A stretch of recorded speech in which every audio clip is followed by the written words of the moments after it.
Bulletin में अब remdesivir injection को लेकर मचे हाहाकार की कर लेते हैं। रेमडेसिविर इंजेक्शन की किल्लत को दूर करने के लिए सरकार ने कमर कस ली है और इसी कड़ी में प्रदेश को हैदराबाद से 12,000 रेमडेसिविर इंजेक्शन मिलेंगे। सीएम शिवराज सिंह ने हैदराबाद की हेट्रो ड्रग लिमिटेड कंपनी से बातचीत भी की है और जिसके बाद हेट्रो कंपनी प्रदेश को 12,000 इंजेक्शन देने के लिए राजी भी हो गई है। लेकिन इंजेक्शन पर चोरों की नजर पड़ गई है। कुछ लोगों ने आपदा में भी कालाबाजारी का अवसर तलाश लिया है। तो कालाबाजारी करने वाले, गड़बड़ करने वाले कोई छोड़े नहीं जाएंगे। उनके खिलाफ सख्त कार्रवाई होगी।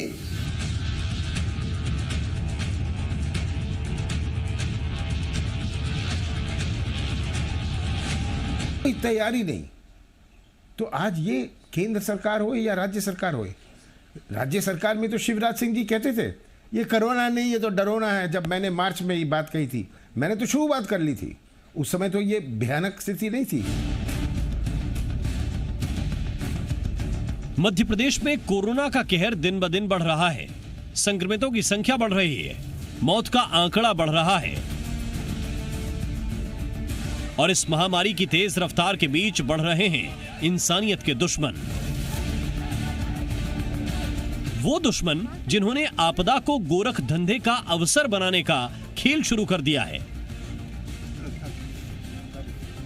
कोरोना संकट के बीच जिंदगी बचाने की संजीवनी माने जाने वाले रेमडेसिविर इंजेक्शन पर चोरों की नजर पड़ गई है।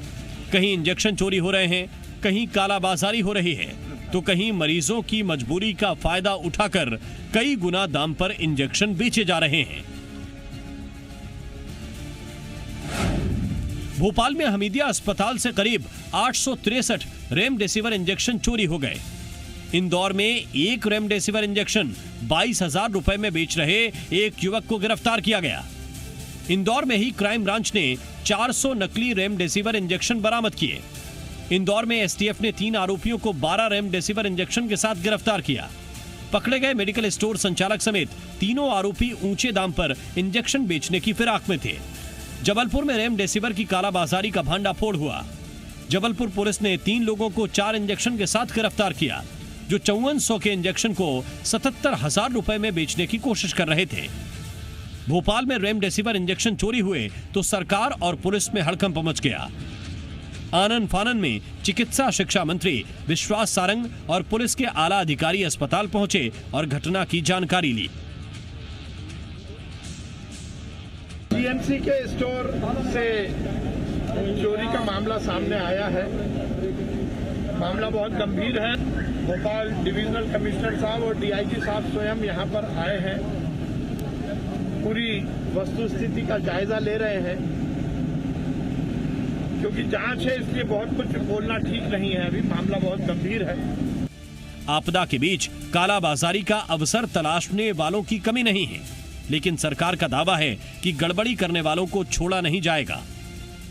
अगर इस आपदा में किसी ने गलत कदम उठा के लाभ कमाने की कोशिश की तो कालाबाजारी करने वाले, गड़बड़ करने वाले कोई छोड़े नहीं जाएंगे। उनके खिलाफ सख्त कार्रवाई होगी। संक्रमण की बेकाबू रफ्तार पर सियासत भी एक्टिव है। सरकार के दावों के बीच विपक्ष हमलावर है और बदतर होते हालातों के लिए सरकार को कटघरे में खड़ा किया जा रहा है। हम तो वैक्सीन का निर्यात कर रहे थे, अभी 10 दिन पहले तो बैन किया। ये रेमडेसिविर जो भी ये रेमडेसिविर इंजेक्शन है, हाँ इंजेक्शन है रेमडेसिविर, इसका निर्यात हो रहा था। मैं बताऊं, मैंने खुद बात करी इसकी जो मैन्युफैक्चरर है, उसने मुझे क्या कहा, उसने कहा हमारा स्टॉक जो है पोर्ट में पड़ा हुआ है। ये तो 10 दिन पहले क्यों मैं छिंदवाड़ा भिजवाना चाहता था, अब हम पोर्ट से वापस मंगवा रहे हैं। ये तो हालात थी, क्योंकि मैं तो कह रहा हूँ 8 दिन पहले शिवराज सिंह जी इसका जवाब दें। 8 दिन पहले तक मध्य प्रदेश के अस्पतालों में रेमडेसिविर इंजेक्शन को उन्होंने स्वीकार ही नहीं किया था। देना तो छोड़ो, कहते थे इसकी जरूरत नहीं है। दावे हैं, वादे हैं, आरोप हैं, प्रत्यारोप हैं। कोरोना की आफत के बीच सियासत भरपूर है, लेकिन राजनीति से परे जमीनी हकीकत भयावह है। जिंदगी बचाने की जंग चल रही है और इस जंग में रेमडेसिविर इंजेक्शन का माफिया सक्रिय हो गया है।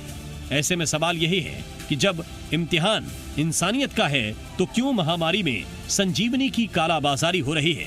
ब्यूरो रिपोर्ट, जी मीडिया।